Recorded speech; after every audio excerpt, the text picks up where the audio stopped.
as a the cost of living as a government-induced pain is understood to be a direct result of Ruto's policies and not only global environment or previous regime.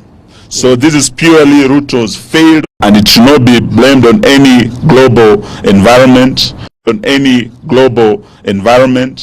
or Uhuru Kenyatta's regime almost 2 years later. The coalition is satisfied with the work of standing up for Kenyans and commits to continue holding the regime to account and put blame where it belongs on areas like the ever-rising taxes, the deteriorating relationship with our neighbors, the rampant corruption in government, the tribalism in public service, the deterioration of the Kenya shilling, and general deterioration of our economy. And not the people of Kenya are to blame for these misfortunes, that have ended up hurting innocent Kenyans. Azimio deeply regrets the loss of lives during the peaceful protests, continues to hold the government responsible for these needless deaths in vain.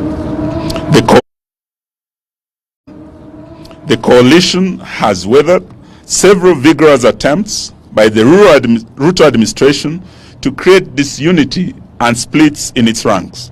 Unity is an achievement the coalition will guard jealously to be able to fighting for Kenyans as one united front. Because the coalition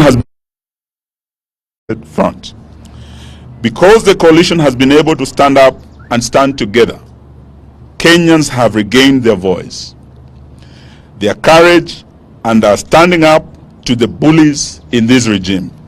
Kenyans standing up in very remote parts of the country to tell off the government on its lies,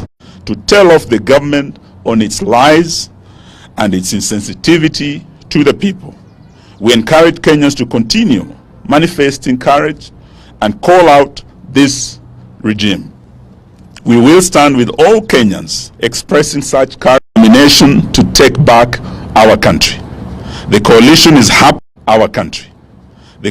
is happy and proud of the performance of its members of parliament on all critical national issues.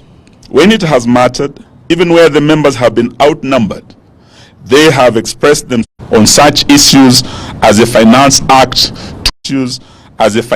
Act 2023, and Kenyans will remember that there were 88 loyal members of Azimio who stood with them, and there were 176 who voted yes, and that is why they are suffering today. Kenyans will also Azimio legislators on the housing levy, on the deployment